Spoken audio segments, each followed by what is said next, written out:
Greetings, welcome back to Old Ways Rising Farm YouTube channel, where we are deep into sewing garments from our brain tan buckskins. Now we've done a little bit already. We started with a very traditional buckskin leggings pattern, just a measure from the body, very simple stitching, very traditional. Okay. We have a compilation of historic sources available on the Patreon if you're interested in that sort of really simple sewing. Then we started on a shirt. This shirt, this is the front panel that we did in previous videos, is a modern tailored pattern, in this case a safari shirt design, that we're adapting to work with buckskin. So we're talking about pattern modification to adapt from the constraints of cloth to the constraints of using leather, okay? And a lot of stitch work. Here we have the herringbone stitch, we have this little applique stitch stepping in for a button. So the first two videos are on this. This is the third video in the shirt series where we make and assemble the back panel, which is right here. This is the finished product, okay, that we are making in this particular video. So we have a yoke, we have two upper back panels, they're baseball stitched together. I show you the baseball stitch. Ooh, I have that backwards. There we go. I show you the baseball stitch. And then for a vent, there is a gap left. You can see that, here I've already showed the back. You can see that gap there, okay? And that's for ventilation. And that is a diamond weave. I show you how to do that diamond weave in this video. Then we have this little X stitch, which is cinching tight the top of the little movement slit here, okay, in the bottom of these. So that's what we're working on in this video. The baseball stitch, the diamond weave, and the X stitch. And I'll show you all of these as we go through. So if you want to learn this and want to continue on this little journey of working a modern pattern of very traditional material, come join in. Okay, we are now turning our attention to the back of the shirt. So we need to assemble these two back pieces and the yoke. Okay. Now the yoke, this is the, let me turn that right side up for you. This is the pattern piece for the yoke. Now, in the design, this is cut out into two pieces. Okay, you cut out two of these, and they're doubled over. So this section is a double thickness right here. And then the back panels get sandwiched in between those. Okay.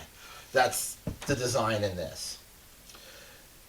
I've said this before and I'll say it again. We're not doing double thicknesses with leather. It's too gosh darn thick, right? So even thin leather is thicker than canvas, right? So you wouldn't want a double layer of canvas. You would want to re-engineer that. We certainly don't want a double layer of leather here up on the shoulders, right? This is one of the regions. Your back is one of the parts where you get hot, especially if you're carrying a pack of any sort, okay? So we don't want to do that. The yoke we're not going to modify other than only cutting out one, okay? And then when we overlap this, we're going to have to rethink these seam allowances a little bit. On the back piece here, I'm just going to completely cut off this top seam allowance, although I will need to mark this registration point, okay, and indicate that on this piece. And then, you know, you can imagine if I just kind of haphazardly sort of kind of fold that down to illustrate that. And then the yoke is going to overlap, and we will do our herringbone stitch across that seam, okay? Make a nice seam, just like we did in the front. So there's a very small modification there of this wanting to get lost. This being reduced to 1/4 inch or 3/8 there, probably 3/8 instead of the 5/8 that current seam allowance is. And just to be safe, because the neckline is going to take a little bit of figuring, I'm going to leave this extra leather here. If I need to cut that off, I can turn it into thonging later. It's not a huge waste. Okay? But I am going to trim this down and that down to save material where I know I'm not going to need it. Now, this back piece. This is a huge huge piece. And this in and of itself would take up the whole middle of a whole hide. And an intact hide with no holes, right? The problem is hides have holes, right? These are, butcher shop hides. They're, hides that, I or a direct relative here has hunted. So, they're hunted hides, right? They have holes in them. So we need to be able to work around that. You can't work around holes with a big honking piece this big. Okay, doesn't work. So we're going to need to cut this.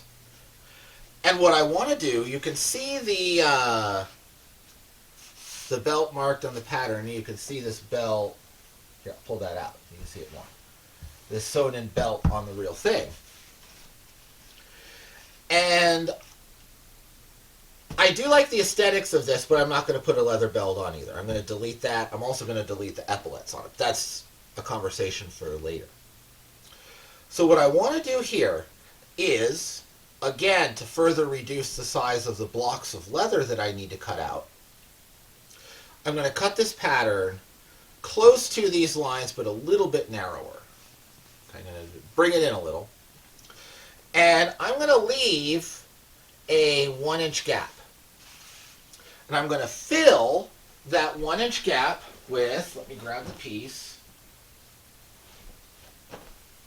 the diamond weave that we used in the previous video to cover up that little hole.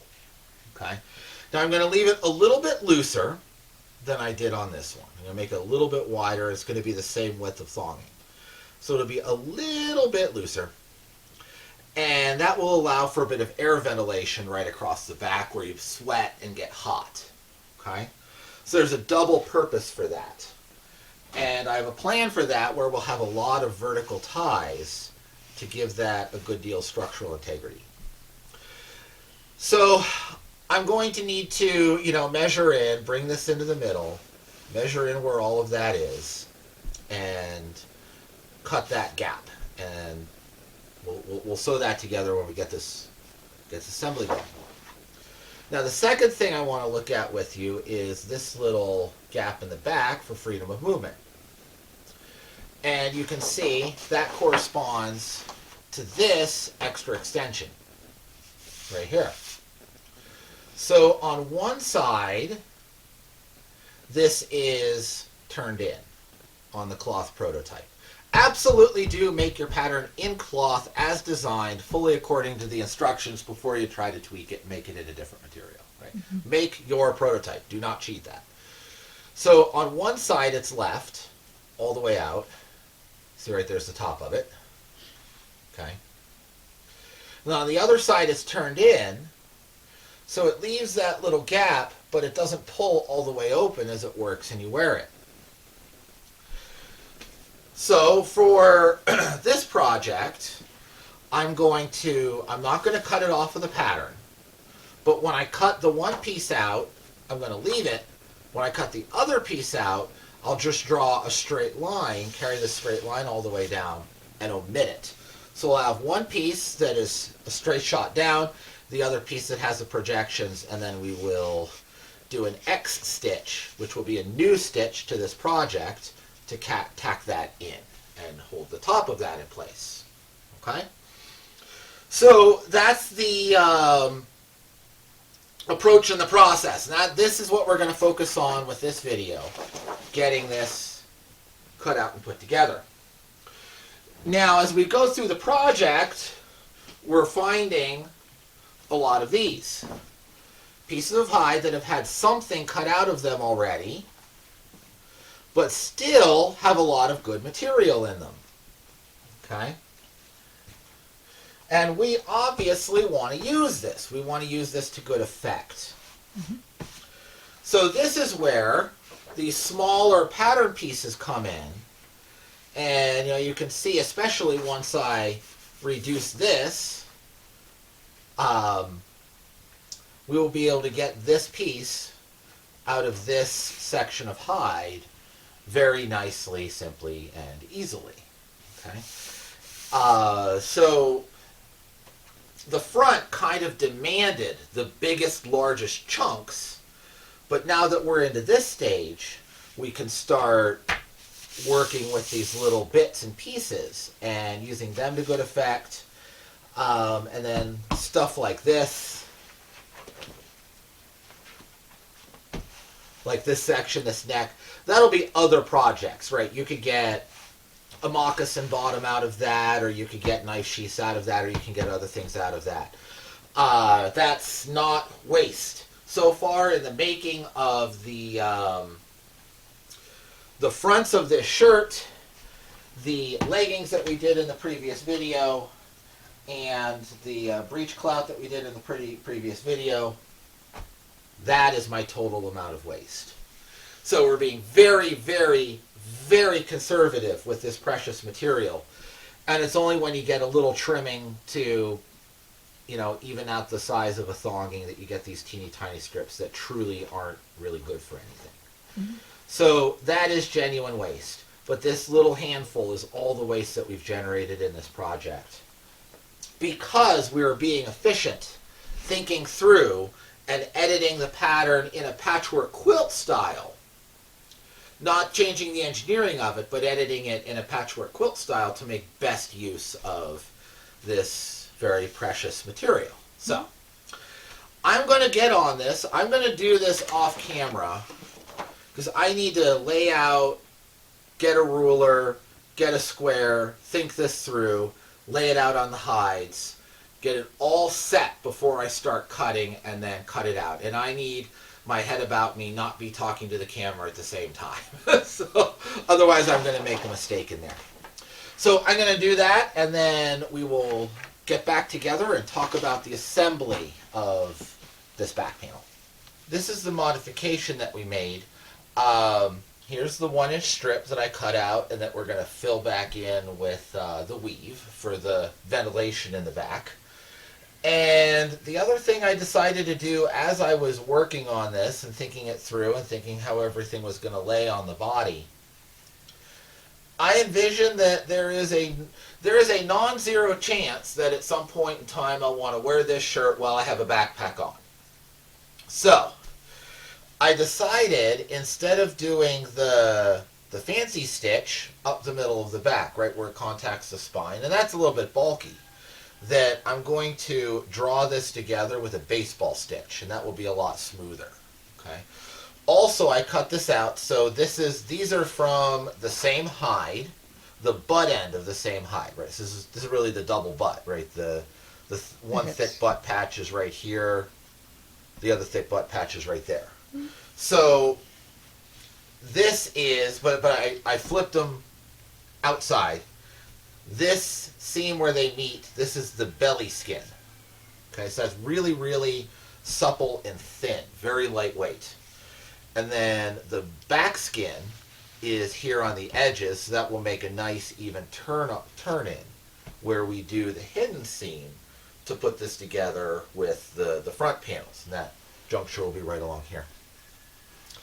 Now, in with this gap, I left a little bit of a hangover here, okay, and this will be drawn together with a short section of baseball stitch, and that will serve as a spacer to maintain a nice even spacing here. So we'll attach here, and then attach here, and that will maintain that gap. And then this will also ease the transition to that turnover where we connect it with the front panels. So same thought process there, leaving this little bit of a gap. And we'll latch this section together, and all of this is open. So this is the only section of this that's actually going to be stitched solid in a long line. Okay? We have the back pieces all cut out. Now, after cutting these out, I realized I had miscalculated one item, and that's this. I didn't leave enough seam allowance here on this middle panel in order to do an overlap and do the herringbone stitch along the back. So I did a baseball stitch here. Okay. It's a fudge. You can always butt joint leather with a baseball stitch. It works well, and it is a way that you can get out of that.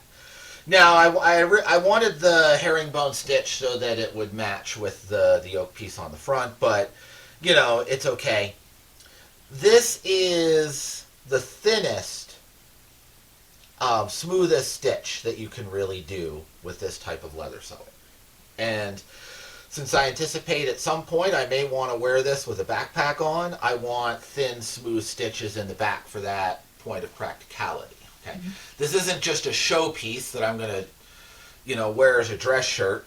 This is something that, you know, I want to be able to work as real active clothing, you know. So I'm okay with that. Now, I was a little frustrated when I first noticed that. I put it away. I didn't flail at it and came back at it the next day to think what will work and how can I make sure that I can still use this piece of leather. Don't flail at your projects when you discover a mistake. It never goes well. Just take your time, suss it out, figure out what you're going to do. This is the patch that we're going to weave across for a little bit of ventilation. And this stitch has a little bit of openness at the edge, so that also provides a little bit of ventilation, so that's good there too.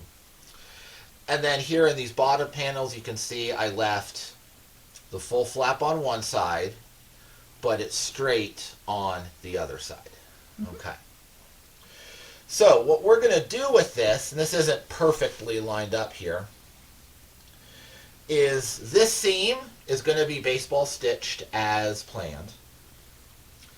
These two meeting points, here and here, are going to be baseball stitched. And then I'm going to do a little bit of a baseball stitch right here, just 2 or 3 stitches worth as a tack to hold this. Okay. Ultimately, the seam we put across here is going to link this together very, very strongly. So this is just going to be 2 or 3 stitches as a tack there, 3 or 4 as a tack here, 3 or 4 as a tack here to keep it all in alignment. This will be the main seam. This will get a separate decorative stitch at the very end of this process, and this will remain open so that it, you know, has that movement. Okay? And extra ventilation. And extra ventilation, yes, absolutely, and extra ventilation.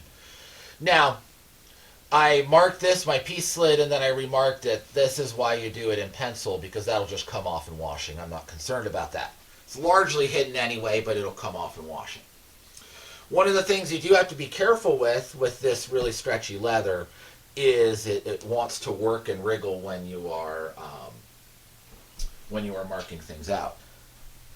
Now, the baseball stitch is very... There we go. Move forward. Very straightforward. I'm going to kind of do it on my lap here. To start it, I'm going to use the existing holes. Feed my thonging up through there.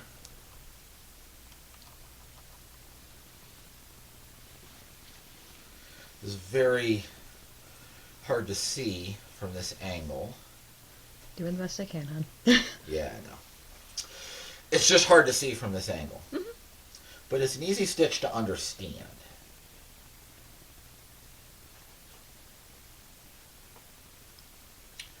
Because it is basically lacing up your shoes.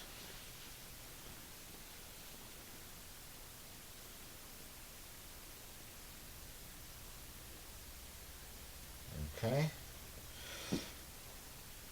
So I'm looping this piece of thong through from the back.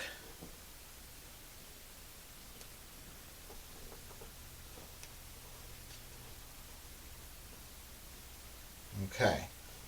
Now I want to make sure that these ends are even. They're not.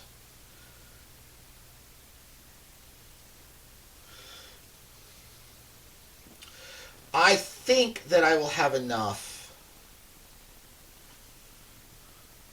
in here to go all the way through without needing to do a join. So I want to start even. If you think you're going to need to do a join, then I would recommend deliberately starting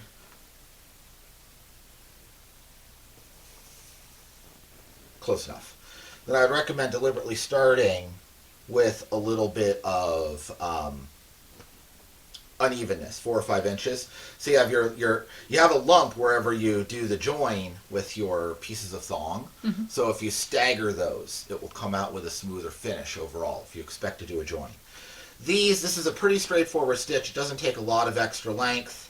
I just cut this from a scrap, and it's the whole length of the scrap, and I think I've got enough over length there. I should be able to get all the way through. So I'm not worrying about that. If I have to do a join, I have to do a join. Not a problem. But I think I'll be okay. Now, to do the baseball stitch, we're going to cross these underneath. Okay? We're going to cross these underneath and then come up through the holes.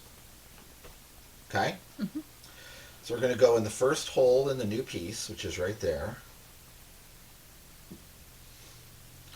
But we're going to come up through the bottom.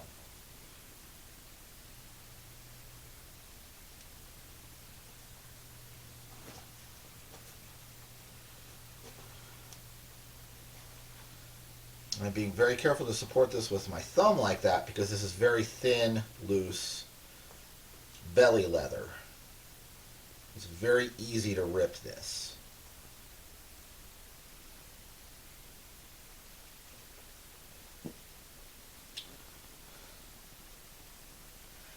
Again, up through the bottom.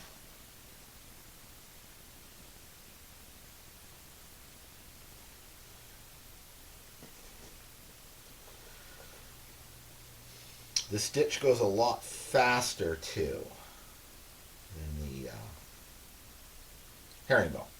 Okay. So there's the first cross. Now, every time we do this, we're going to cross and come up through the bottom.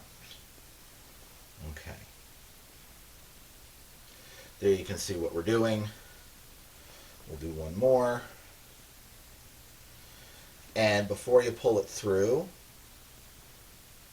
you can just cross them like before. We want to try and keep the grain side up consistently. If you pull it through and pinch it, you can ask yourself, does that look right? Mm-hmm. And no, that doesn't, because these are both here under. So switch it. That carries the even weave. Okay? Again, upside down, backwards.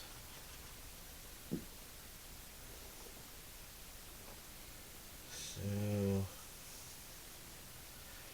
do one more stitch for you.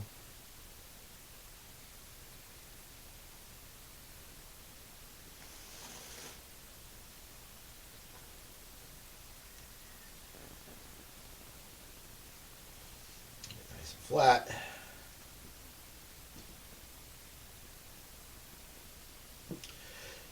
Be careful when you're fitting these holes open that you don't go too far. There's quite a bit of outward pressure when you're jamming a wedge through a hole like that. You can just rip the leather, especially since, again, I said I put the thin belly leather here to the middle. And once again, that's for comfort and ventilation. That's deliberate. And then the thicker leather's on the outside, so that will give a more even seam down the sides. Okay. Now, when you're pulling on these, when you pull on it, you're actually tightening the previous stitch, not the current stitch. And you want to do that. You want to look at it and spread it out and say, is this an even tension and even pucker all the way down? If you take one, just reef on it, you get a really big pucker in that spot. And if you have uneven tension along the seam, it will be very, very noticeable. Okay? So on this one, I got a little bit of uneven tension. You can see there's a little bit more pucker right here than at the edges. That's also partly because this is thinner leather here in the middle and it gets thicker on the outside. So as the leather gets thicker, it's easier to keep an even tension. As the leather is thinner, it's more difficult to keep an even tension. But it is important that you take one stitch at a time, go through it slowly, right?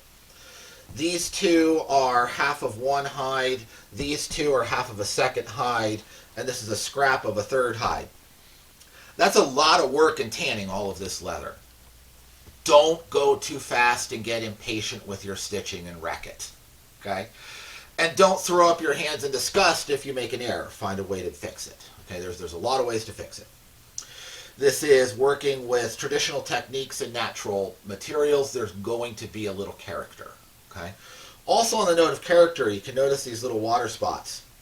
When I was smoking this particular hide, there were a couple of pinholes in the tarp, and it rained. I had the smoke, the hides were smoking, I left them overnight, and it rained overnight, and some water dripped through and made those little spots. That'll wash out in the first washing of this garment, so not a big deal. Don't worry about it. Now, when I do this for real and I'm not trying to film it, right, we'll cross. I'll do this on this side, tuck them under where I think. Make sure it's good. Then I'm going to flip it and fit it through and work with it this way, right? So just fiddle with it in your hands. I'm trying to do it here so that you, the viewers, can see what I'm doing. But when you're doing this yourself, just get comfortable with it and nestle in a chair, get yourself all comfy, and figure out how to do that efficiently in a way that works for you.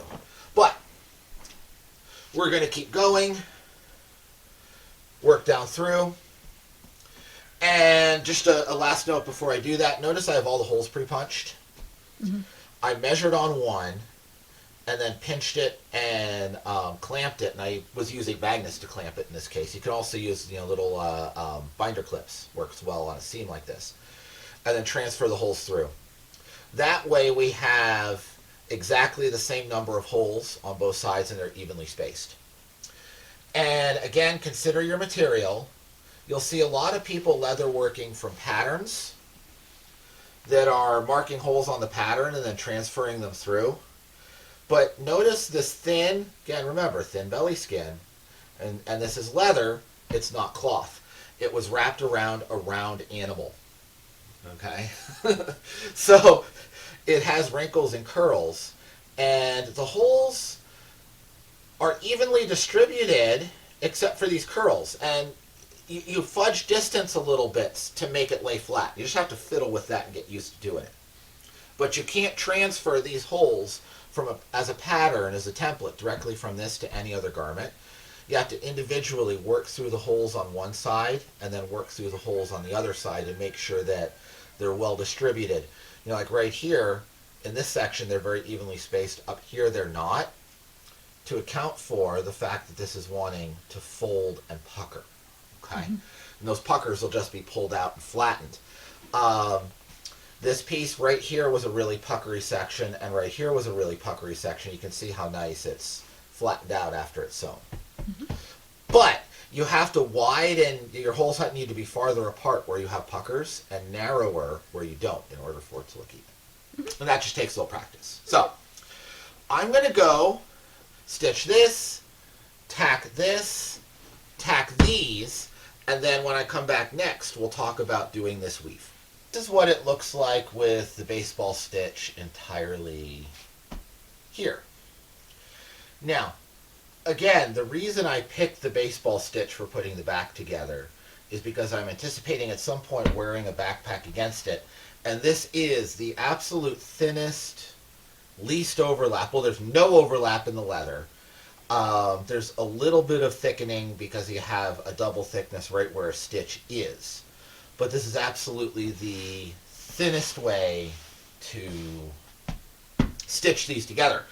And anticipating having a backpack on, I don't want a pressure point right here along my spine. And even though I initially had hoped to do the herringbone stitch so that this section of yoke and this section of yoke would be stitched exactly the same way. Practicality worn out. Practicality, yeah. I certainly don't care enough about that to waste these two big, beautiful chunks of leather. And I'm kind of glad that practicality forced my hand, because that's a better stitch for this part of the garment anyway. And, I mean, excuse me, you will either see my front or my back, right? You'll never see those exactly at the same time anyhow. So, that'll be all good. Now, the next little thing I want to do is start working on this region the middle and getting all of this put together. I put a tack on these two tabs to hold it together, and this is three stitches worth of baseball stitch. And again here, this is 2 stitches worth of baseball stitch, and I just left these ends long because I still need to work them in. When I'm doing this, you always end up at the top, so I just double overlapped here to get them back behind, and then just tuck the ends underneath the stitches like we have been.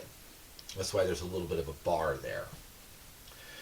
Now these can just be tacks because we're going to do a whole lot more, and we're going to have a whole line of stitches and weave across this gappy section. That's that little ventilated patch. So that will hold this together and all of this together, and we have this holding the little relief gusset. I don't know what you call that. I'm going to call it a relief gusset. That works. Thingamabob. Holding this thingamabob in place at the top. And that's what I want to do next. And we're going to illustrate a new stitch for this. I have pre-made my holes. And in this case, I have, didn't count, 10 holes. Okay? 12 holes. Sorry. In this case, I have 12 holes. You need these to be in even increments of 4. Because what we're going to do is make a stitch which has an X across a patch of 4, and then a gap. Then an X, and then a gap, and then an X, and then a gap. It's another form of decorative stitch that's a little less bulky and a little less in your face than the herringbone stitch. But because we're making X's through 4 contiguous holes, we need increments of 4 as we go along. Okay? Now these first two, and I have pre-punched all of these first two here are only in this flap. These last two are only in that flap. And that's just getting me an extra X. We have plenty to tie the top of this gusset / thingamabobber together. If there's an expert sewer of clothes out there that wants to correct my verbiage, feel free. Absolutely feel free. I'm sure there's a name for this. But I am a maker of buckskin more than a knower of fashion terms. So I don't knower it. Okay? Now I'm going in from the back.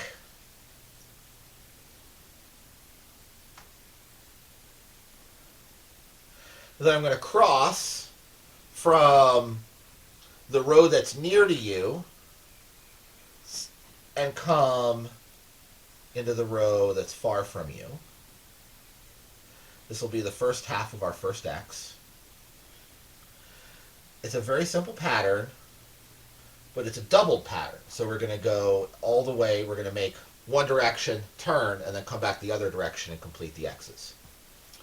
So on the face side, we're always going to cross from one line to the other. And then on the back side, we are always going to make a horizontal stitch.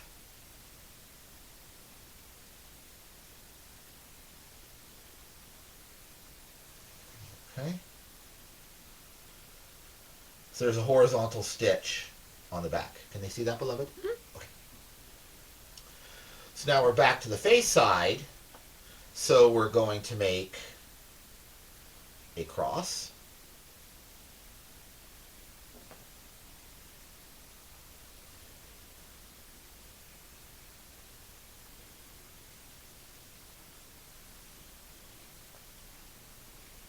That twisted a little on me, so I need to untwist it. Okay. Sorry, I know my hands were hiding things there for a second. I was just untwisting that stitch. Make sure it lays nice and flat. And again, you want a little tension on these so that it holds the two sheets flat, but don't go overboard and pull a pucker in your leather. So now we're on the back side. This hole's going to be a little hard to find. There we are.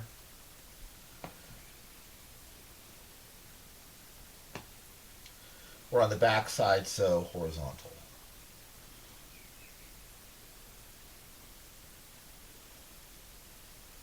the second layer. Not a big deal. Miss the second layer again. Haha, I defeated the second layer. Woohoo. There we go. Victory. Big life victories right there. And you witnessed it. Okay. So honored. Right, yes, yes indeed. So we're at the front. So we cross from one line of holes to the other. All of these holes I'm still measuring 3/8 in between the holes. Just a smidgen more than that between the two lines. And on a show stitch like this, a fancy stitch where you want to draw attention to the stitch, you definitely want to do that so that everything comes out nice and even. Okay, so I'm at the end of the line in the back. So I'm going to get ready to do my second row of stitches. So I'm going to cross vertically, make a bar.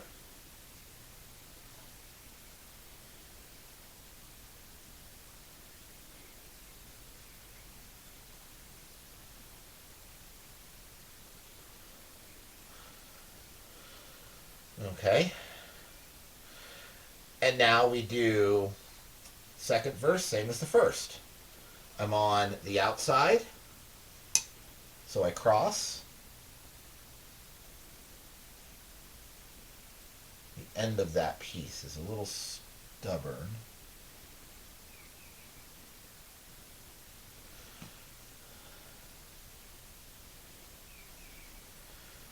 There we go.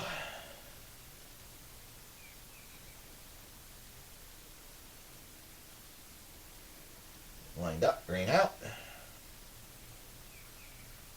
Always adjust your stitches.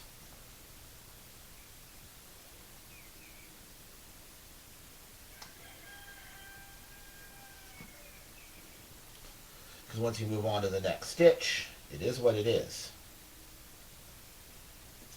I mean, of course, you can always undo a whole section, but who wants to do that? Right. Okay, we're on the back, so we go across.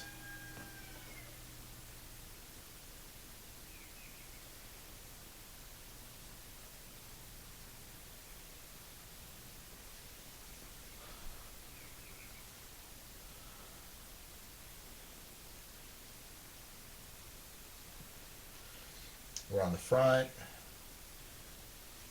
so we go diagonal. And you can see how these X's are emerging naturally from this pattern.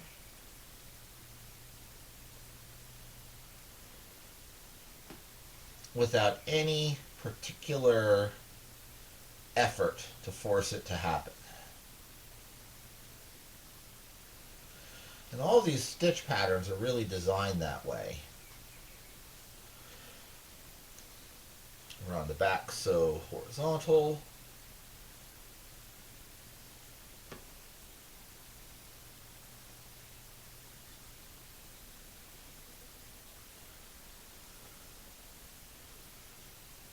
Okay.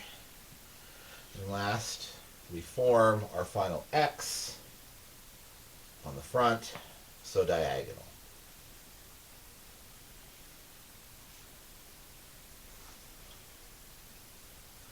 And then I'll finish that off just by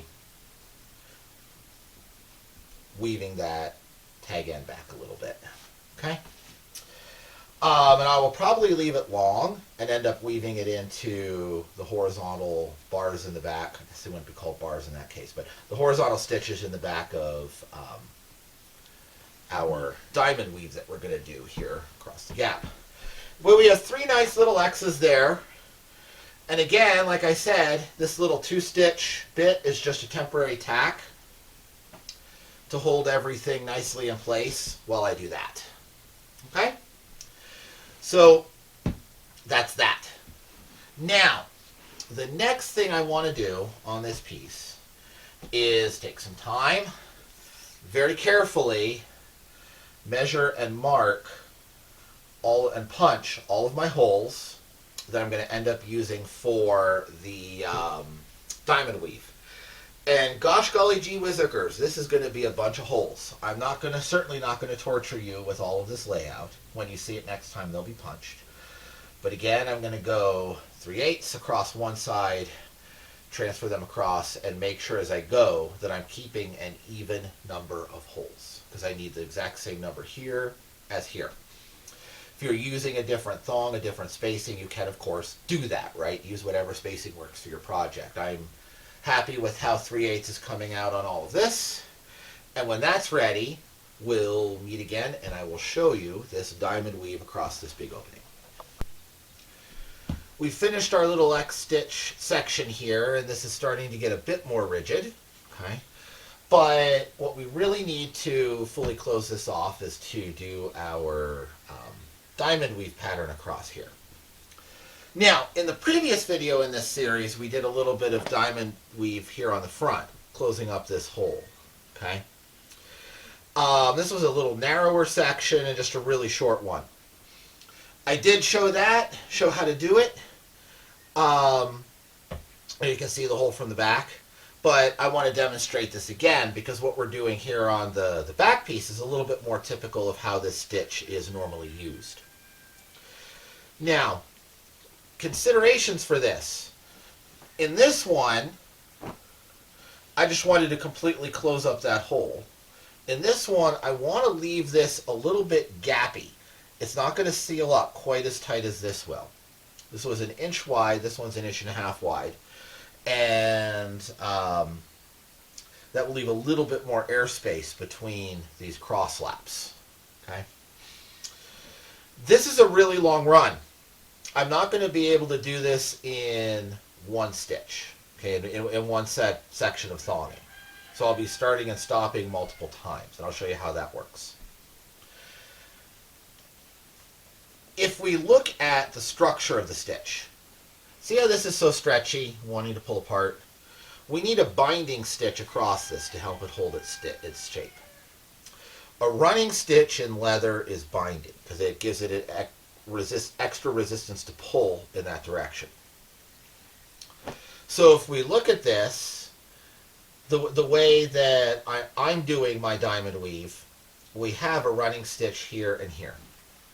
That will be on the back side all the way along this, and that will help it hold its shape laterally. Okay? Mm-hmm. And then at the beginning of the pattern, we'll go up from the back here and there, and that makes a little bar. So this is going to consume quite a lot of thong. And I'm going to start, every time I start a new thong, I'm going to start with that bar. So every so often we'll have a bar in there, and that will help pulling in that direction and tighten it up a little bit more. It's also in the finished piece going to be very tight along the side seams because this is going to be joined with the front. Set this in here. Along this edge here. Okay, so this is going to be seamed together, and that will give it a lot of vertical stretch resistance in there. Now,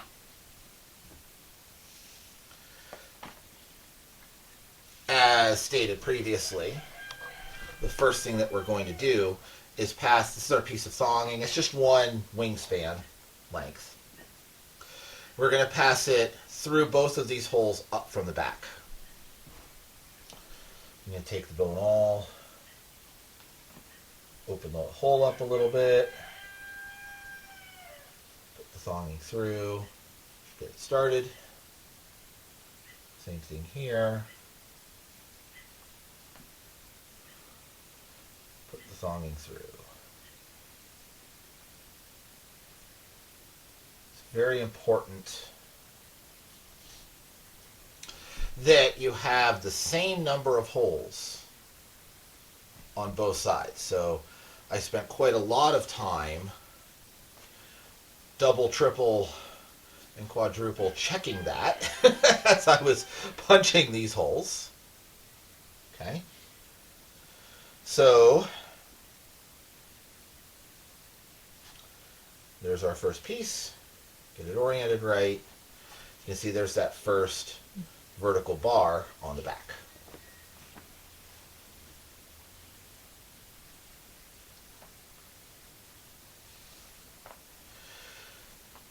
Now we're going to cross over the seam into the adjacent line.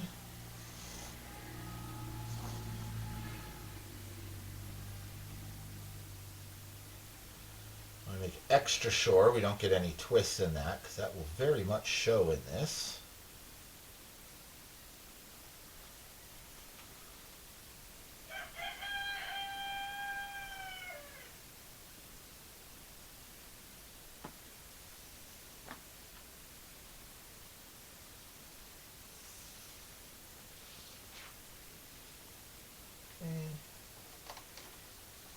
Down through.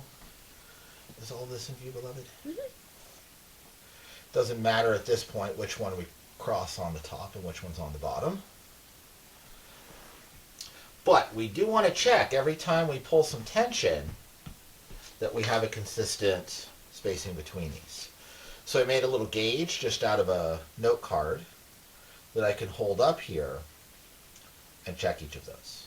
My spacing between these two lines is going to be 1.5 inches. And you can see how wonky it gets, how it wants to kind of flop all over a little bit. And this gauge will help us maintain an even spacing all the way across. So now we're on the back again. Now we're going to back stitch. Reuse the first hole.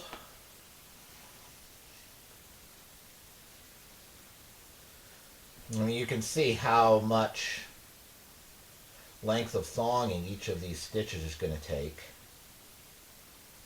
This is going to be just a ghastly amount of thonging to cut overall, but should be really nice looking and worth it. It's always worth the time to do it right in the first place. Mm-hmm.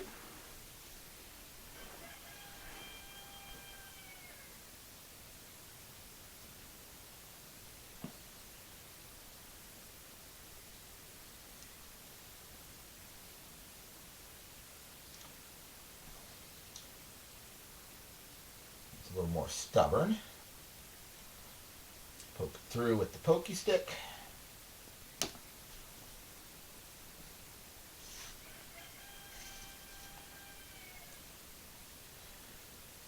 Even though this is just a back stitch, you still want to make sure everything's nice and flat, no twists. Okay. Also makes it more comfortable on the inside of the garment. Oh, for sure, for sure. Okay. Now we're actually going to be starting the weave pattern. So I'll cross again. And now let me pull this more to the middle of the view here. It was a little hard to see in that previous small shrunk down example. But here, where'd my pokey stick go? Come on, there's my pokey stick. Okay, got the pokey stick. This is on top, that's on the bottom. Okay, so since this cross is on the top of this weave, when I pull this side across to the next hole, my new stitch needs to be on top, rendering the existing stitch on the bottom. Okay?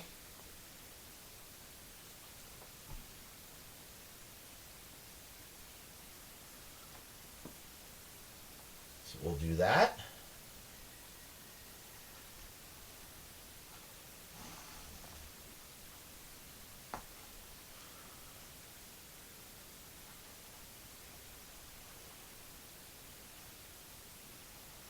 Wanting to twist on me.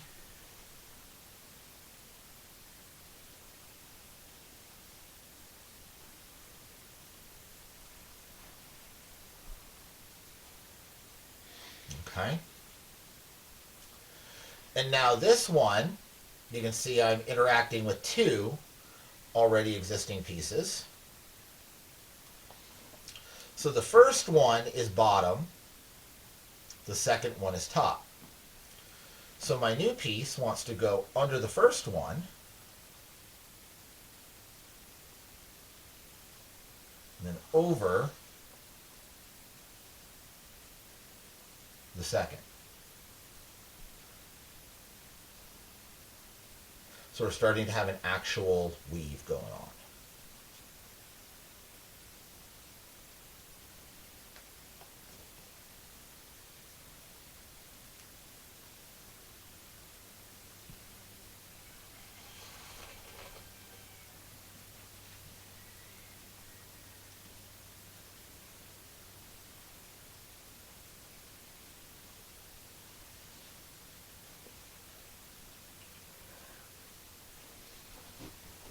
Okay.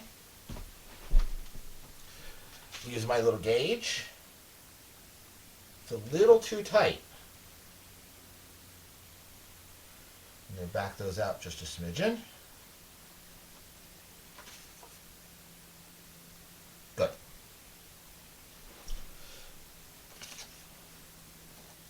Now we backstitch. We've completed our backstitch. Now if you look at how, again, the previous ones that we're crossing are interacting. This one is top in its previous interaction. This one is bottom in that previous interaction. Okay?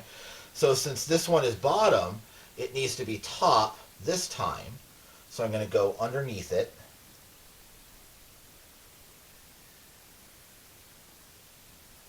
Right there. Okay. We're underneath there.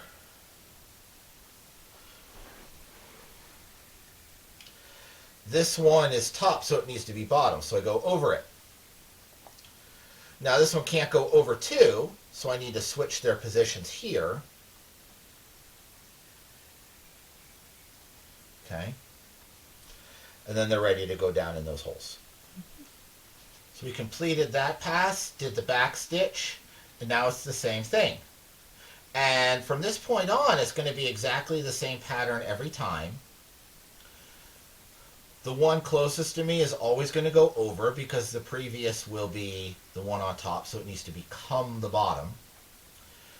The one farthest from me and closest to you from this perspective is always going to go under because the previous interaction was under, so it needs to be over in this interaction. And then we cross them, and then pass it down the 2 holes, and then backstitch. Every time, checking with our little distance gauge to make sure that we're maintaining an even spacing all the way along. And cycle, rinse, repeat. I'm going to keep going with this until such time as I run out of thonging, and then we'll talk about starting with a, ending with this, tucking the ends here, and starting with a new piece of thong. This is what we got out of the first string. It's relatively even. It does shrink in here a little bit, and I fought with that and fought with that and fought with that and then kind of accepted it. But you do have to be very careful because the instinct when you're pulling a stitch tight is to pull the stitch tight. That's why we call it pulling a stitch tight. But here, everything is loose, right? You can't pull anything tight. So you have to pull it in and wiggle it in until it gets to the right width between the 2 holes and then stop. And that's difficult. So I got from here, I got about out to there, and this was real shrunken in. So I pulled a bunch out and then moved it out. And, you know, to a certain extent, there is going to be a little bit of irregularity in your holes. It's not going to be, you know, machine made 100% flawless perfect. But you know what? That's what you wanted because you started a project like this anyway. What you do want is consistent. You don't want it to, you know, come way in and then bulge way out and then come way in and then bulge way out. It can be a little bit less than perfectly straight, but you don't want it to exaggerate it. So I'm happy with how this is so far. This made about 6 inches, and you know my cord here is about 6 feet or so. So you know, full wingspan on me. Didn't measure it exactly, but just for perspective, it's on the order of 1/12 the length of the initial thong piece, just for a sense of scale and how much thong you're going to be cutting for a certain project. Now, of course, if you make this a little wider, you'll need more. If you make it a little narrower, you'll need a little bit less. But I just wanted to share, it's, a 12th-ish in proportion. Now, this is what's left of that first one. I don't have enough of those ends to do another stitch and be able to weave it back in under these back stitches. Okay? So it's time to start another piece of thonging. Now, in previous stitches that we've done in this project, when I start a new piece of thonging, I will lace it through the existing thonging and then go on. I'm not going to do that here. This is going to be finished off and tucked just as it is. I'm going to start the new thonging as a new independent start. So here, next to the previous back stitch, if this was normal, I'd take this and do another back stitch right there. I'm not going to do that. I'm going to open up that hole. I'm going to thread one end of the new thonging through.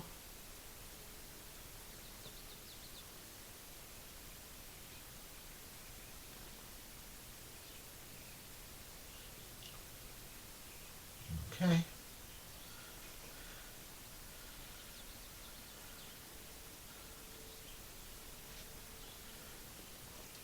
Do the same on the other side.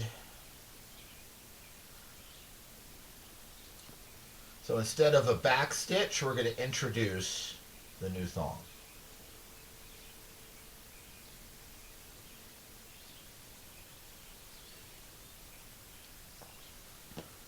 Okay.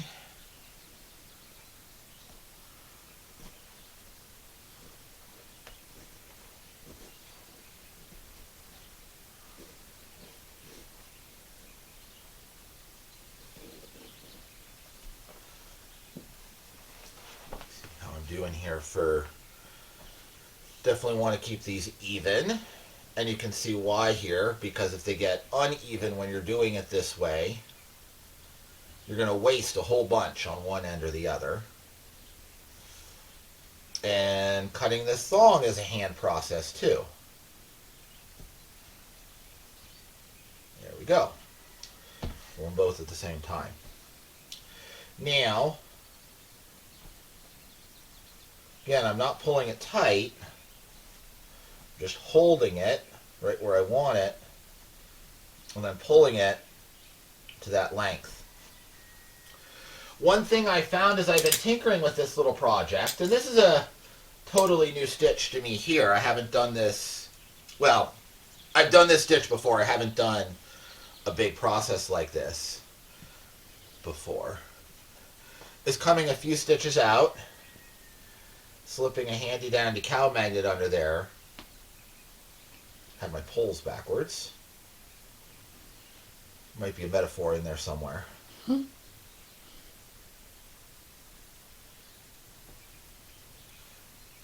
Pinching it. Now I just have to keep this section straight. And now we're just going to return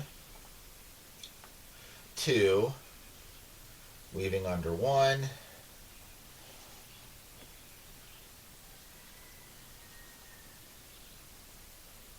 make sure it's green side up, then cross them over, and then tuck them down.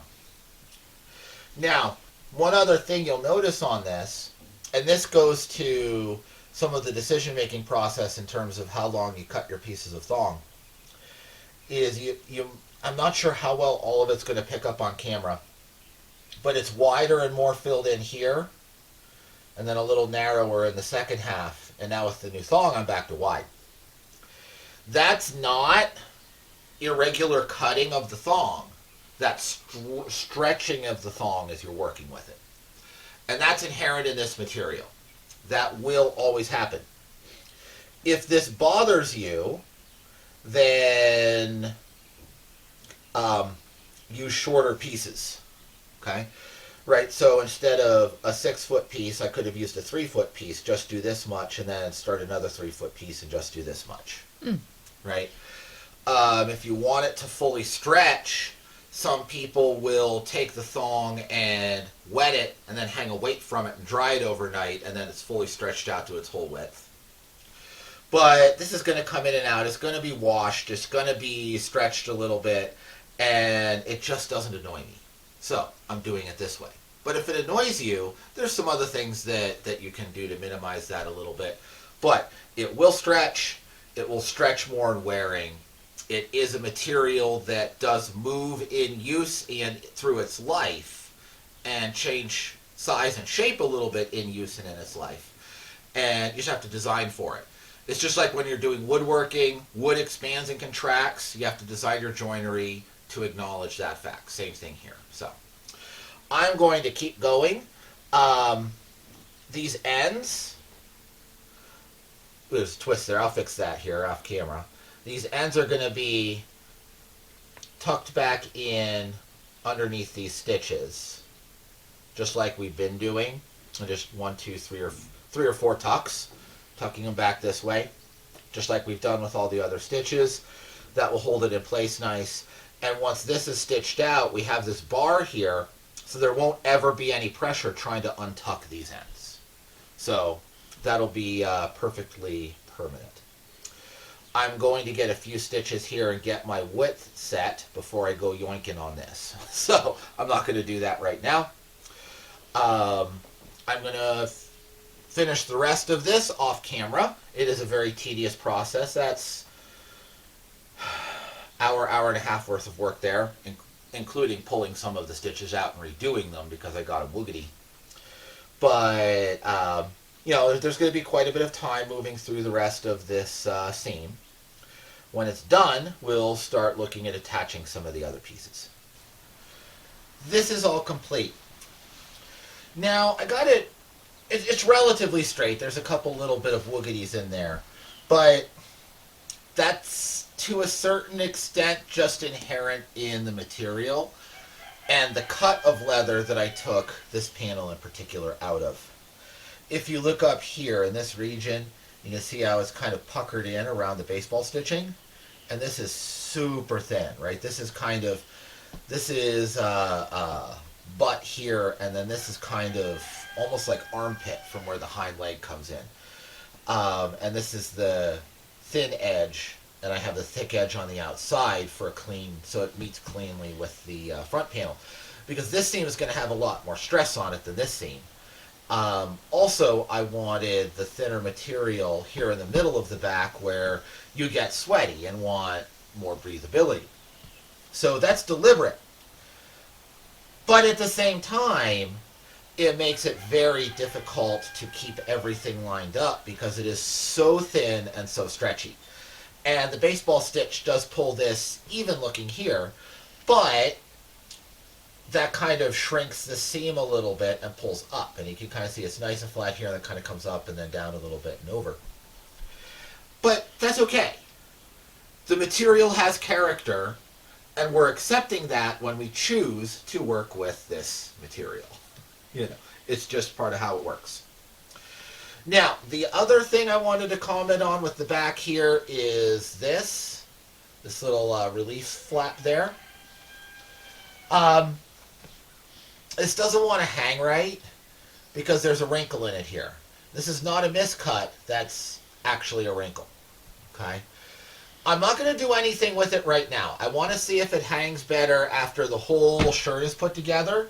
If it doesn't, I'll tell you what I'll do. And that's take these 3 X's out. Then I can just pull this corner up and pull that slack out. And then punch a couple more holes maybe down here. And if that needs to be a little crooked, that might need to be a little crooked. That's fine. I'm okay with that. But, you know, I could take this and pull this up a little bit. And you can see how that takes the slack out of that seam. Okay? But, as my father-in-law likes to say, we'll jump off that bridge when we come to it. I'm not worried about it right now. We're going to go on and do other things first. We'll deal with that if and when we need to deal with that. It's still hard to, you know, kind of perceive how everything's going to lay when it's fully assembled, when it's in this stage in floppy. But I'm very happy with how these seams came out. You know, if I just kind of fold it and crumple it, you can see it all acts as one sheet. It's not full of stiff spots that are hinging, and it's not full of thin spots that are too limp and floppy. So it came out very, very nicely that way, and that's an easy modification if we need it. So here you go. We have the finished thing. I am very happy with how all of these came together.